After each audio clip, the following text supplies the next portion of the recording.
جن چیزوں سے غسل واجب ہوتا ہے ان کا بیان۔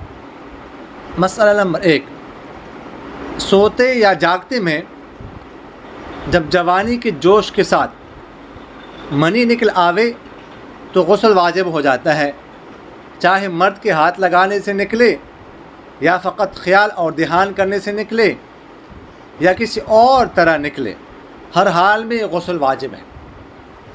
یعنی جب منی نکلے شہوت کے ساتھ، جوش کے ساتھ، ٹھیک ہے نا، تو غسل واجب ہو جائے گا، چاہے میاں بیوی آپس میں ازدواجی تعلق قائم کر لیں، چاہے کسی کو خیال آ جائے شہوت کے ساتھ جب وہ منی نکلے، یا کسی نے ایسا منظر دیکھ لیا ہے، غلط منظر، منی نکلے تو بھی غسل واجب ہو جائے گا۔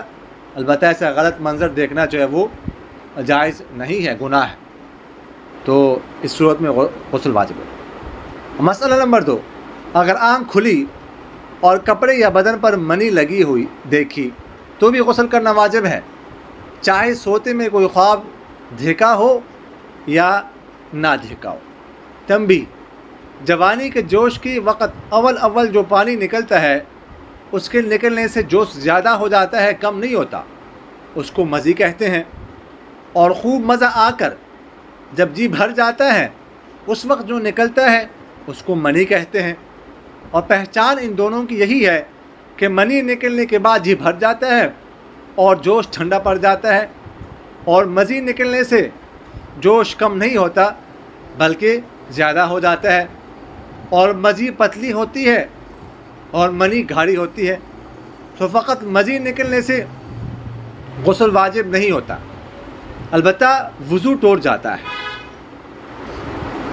یہ نہیں کوئی شخص جو ہے نا بیدار ہوا سونے کے بعد تو اس نے دیکھی کپڑوں پر منی لگی ہوئی ہے، اب اس پر غسل واجب ہے اگرچہ اس نے خواب نہ دیکھا ہو، خواب اس کو یاد نہ ہو یا نہ دیکھا ہو، لیکن بہرحال اب غسل جو ہے وہ کرنا واجب ہے۔ باقی جو ہے نا یہاں پر بتا رہے ہیں کہ مزی کے بارے میں بتایا، مزی کسے کہتے ہیں اور منی کسے کہتے ہیں، اور اس طرح جو ہے نا وہ ایک ہوتی ہے ودی، ٹھیک ہے، ودی وہ کہتے ہیں جب ہم کوئی پیشاب وغیرہ کرتے ہیں تو اس کے ساتھ جو سفید پانی خارج ہوتا ہے، اس کے ساتھ مزہ نہیں آتا، اس کو ودی کہتے ہیں۔ منی میں اور مزی میں انسان کو مزہ آتا ہے، مزے کے وقت یہ دونوں خارج ہوتا ہے، لیکن منی نکلنے کے بعد انسان کا یعنی وہ جی بھر جاتا، ٹھنڈا ہو جاتا ہے، اور مزید نکلنے کے بعد ایسا نہیں ہوتا بلکہ اور مزہ آتا ہے، تو ان دونوں میں فرق ہے۔ مسئلہ نمبر 3، جب مرد کے پیشاب کے مقام کی سپاری اندر چلی جائے اور چھپ جائے تو بھی غسل واجب ہو جاتا ہے، چاہے منی نکلے یا نہ نکلے۔ مرد کی سپاری آگے کی راہ میں گئی ہو تو بھی غسل واجب ہے، چاہے کچھ بھی نہ نکلا ہو، اور اگر پیچھے کی راہ میں گئی ہو تو بھی غسل واجب ہے، لیکن پیچھے کی راہ میں کرنا اور کنانا بڑا گناہ ہے۔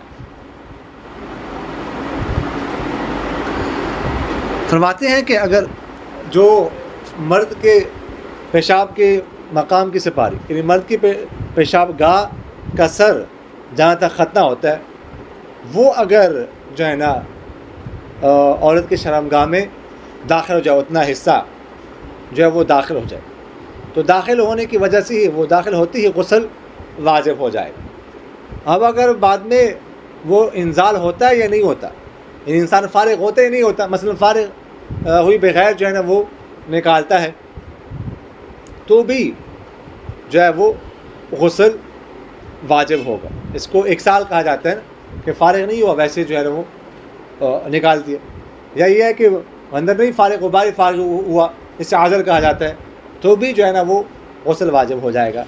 مطلب جو ہے نا وہ جو مرد کی اقال تناسل ہے، جو سر ہے جہاں تک ختنہ کیا جاتا ہے وہ اندر چلا جائے تو غسل فوراً واجب ہو جائے گا۔ دونوں راستوں میں آگے کا راستہ ہو عورت کے یا پیچھے کا راستہ ہو، لیکن پیچھے کے راستے سے جو ہے نا یہ کام کرنا یہ گناہ ہے، اس پر وعید آئی حدیث شریف میں، اس سے بچنا ضروری ہے۔ مسئلہ نمبر 4، جو خون ہر مہینے آگے کی راہ سے آیا کرتا ہے اس کو حیض کہتے ہیں۔ جب یہ خون بند ہو جائے تو غسل کرنا واجب ہے، اور جو خون بچہ پیدا ہونے کے بعد آتا ہے اس کو نفاس کہتے ہیں، اس کے بند ہونے پر بھی غسل واجب ہے۔ خلاصہ یہ کہ 4 چیزوں سے غسل واجب ہوتا ہے۔ نمبر 1 جوش کے ساتھ منی نکلنا، نمبر 2 مرد کی سپاری کا اندر چلا جانا، نمبر 3 حیض، اور نمبر 4 نفاس کی خون کا بند ہو جانا۔ حیض جو خواتین کو ماہواری آتی ہے وہ جب بند ہو جائے اس کے بعد بھی غسل کرنا واجب ہے۔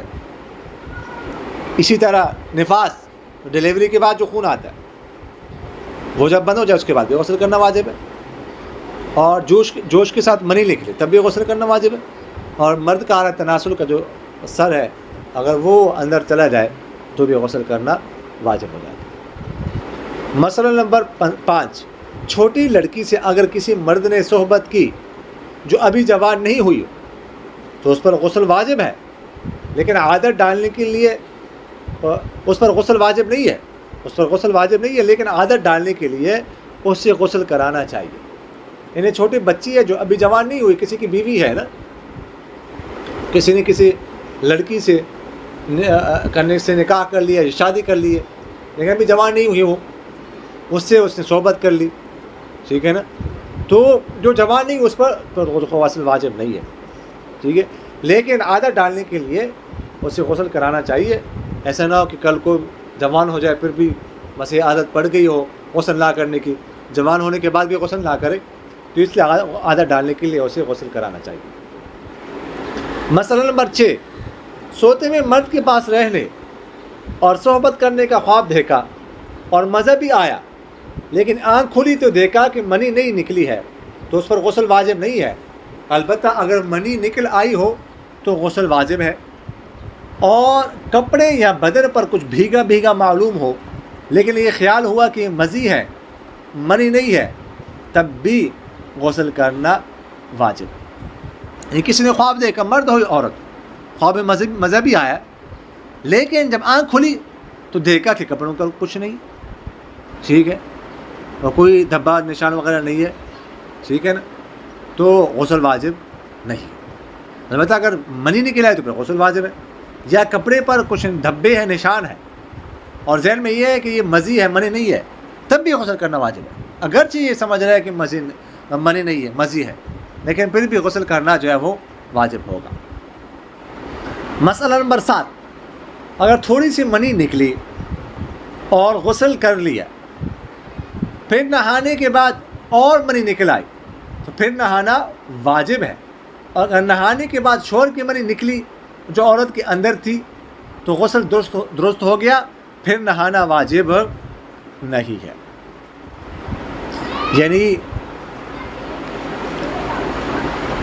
غسل کر لیا، ٹھیک ہے، مثلا میاں بیوی نے صحبت کر لی، اس کے بعد جو ہے نا وہ غسل کر لیا خاتون نے، لیکن غسل کرنے کے بعد پھر منی نکلا اندر سے، تو فرماتے ہیں غسل کرنا واجب ہے، لیکن اس صورت میں ہے جب منی جو ہے وہ سونے سے پہلے نکلی، ابھی سوئی نہیں ہے، یا پیشاب کا ابھی نہیں کیا ابھی تک نکلی، ٹھیک ہے، یا 40 قدم یا اس سے زیادہ ابھی تک چلی نہیں ہے، 40 قدم سے کم چلی ہے، منی نکل آئی، تو اس صورت میں تو دوبارہ غسل کرنا واجب ہے۔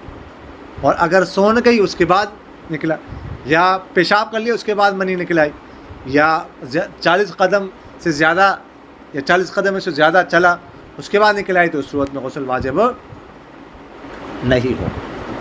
اس طرح فرماتے کہ اگر شوہر کی منی نکل آئی، غسل کیا اس کے بعد شوہر کی منی نکل آئی جو اندر تھی تو بھی غسل واجب نہیں ہے، لیکن یہ اس صورت میں ہے کہ یہ جو ہے نا معلوم ہو، اسی طرح معلوم ہو جائے کہ یہ شوہر کی منی ہے۔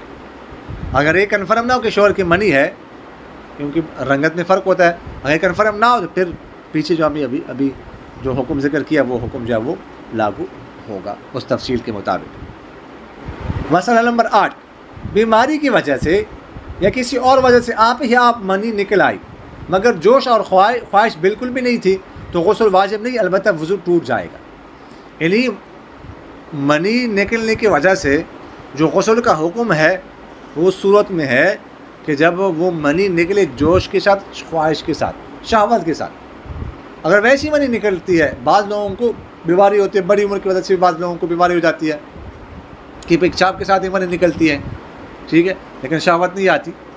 تو اگر منی نکلی ہے لیکن شہوت نہیں آئی، انسان خواہش نہیں، جوش نہیں ہے، تو اس وقت میں غسل واجب نہیں ہوگا، البتہ وضو ٹوٹ جائے گا.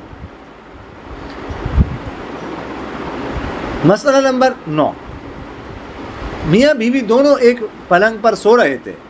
جب اٹھے تو چادر پر منی کا دھبا دیکھا، اور سوتے میں خواب دیکھنا نہ مرد کو یاد ہے نہ عورت کو، تو دونوں نہا لیں. احتیاط اسی میں ہے کیونکہ معلوم نہیں کہ کس کی منی ہے. یعنی کسی کو معلوم نہ ہو، میاں بیوی کو خواب بھی یاد نہ ہو، تو دونوں کو غسل کرنا یہ واجب ہوگا. یہاں پر کہنا کہ احتیاط اسی میں ہے، تو اس سے شبہ نہ کیا جائے. اس صورت میں غسل واجب ہے، دونوں نہائیں گے. امکان موجود ہے، دونوں کے بارے میں امکان موجود ہے، ہر ایک کے بارے میں امکان موجود ہے کہ اس کی منی ہونا، تو اس لیے دونوں پر نہانا واجب ہوگا. مسئلہ نمبر 10.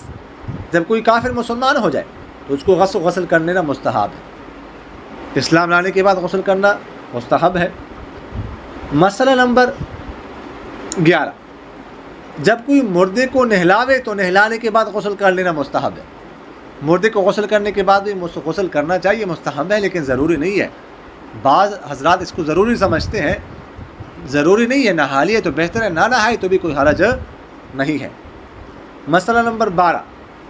جس پر نہانا واجب ہے وہ اگر نہانے کے پہلے کچھ کھانا پینا چاہے تو پہلے اپنے ہاتھ اور منہ دھو لیوے اور کلی کر لیوے، تب کھائے اور پیے. اگر بے ہاتھ منہ دھوئے کھا پی لیوے تب بھی کوئی گناہ نہیں. یعنی جنابت کی حالت میں اگر کچھ کھانا پینا ہو تو بہتر یہ ہے کہ انسان کھلی کر لے، منہ ہاتھ دھوئے، بہتر ہے. اگر نہیں کرتا تو بھی کھا سکتے ہیں. بعض لوگ جنابت کی حالت میں کھانے پینے کو ناجائز سمجھتے ہیں. یہ ناجائز نہیں ہے، جائز ہے، اس میں کوئی حرج نہیں ہے. مسئلہ نمبر 13. جن کو نہانے کی ضرورت ہے ان کو کلام مجید کا چھونا اور اس کا پڑھنا اور مسجد میں جانا جائز نہیں ہے. اور اللہ تعالیٰ کا نام لینا اور کلمہ پڑھنا، درود شریف پڑھنا جائز ہے. اور اس قسم کے مسئلوں کو ہم انشاءاللہ حیض کے باب میں اچھی طرح بیان کریں گے، وہاں دیکھ لینا چاہیے. جنابت کی حالت میں قرآن پاک کو ہاتھ نہیں لگا سکتے، وہ تو بے وضو بھی ہو تب بھی نہیں لگا سکتے. لیکن جب انسان بے وضو ہو نا، قرآن پاک کو ہاتھ تو نہیں لگا سکتا، لیکن زبانی قرآن پاک پڑھ سکتا ہے. لیکن جنابت کی حالت میں نہ ہاتھ لگا سکتے ہیں اور نہ ہی زبانی جو ہے وہ قرآن پاک پڑھ سکتے ہیں. اور اس طرح بے وضو کی اگر انسان بے وضو کی حالت میں ہو تو مسجد میں جا سکتا ہے، لیکن جنابت کی حالت میں، اس طرح حیض کی حالت میں مسجد میں جانا جائز نہیں. البتہ ذکر کرنا، اللہ اکبر، سبحان اللہ، استغفر اللہ، لا الہ الا اللہ، درود شریف پڑھنا یہ جائز ہے، یہ پڑھ سکتے ہیں. مسئلہ نمبر 14. تفسیر کی کتابوں کو بے نہائے اور بے وضو چھونا مکروہ ہے، اور ترجمہ دار قرآن پاک کو چھونا بالکل حرام. ان جنابت کی حالت میں تفسیر کی کتابوں کو ہاتھ نہیں لگانا چاہیے، اس سے بچنا چاہیے، ٹھیک ہے. البتہ اگر کوئی قرآن پاک ترجمے والا ہے، اس میں صرف ترجمہ ہے اور کوئی تفسیر نہیں، تو اس کو ہاتھ لگانا تو حرام ہے. انہوں نے کہا اس کو تو ہاتھ بالکل جو ہے وہ نہیں لگانا چاہیے، ہاتھ لگانے سے بچنا جو ہے وہ ضروری ہے. اقول قولی ھذا استغفر اللہ لی ولکم ولسائر المسلمین فاستغفروہ انہ هو الغفور الرحیم.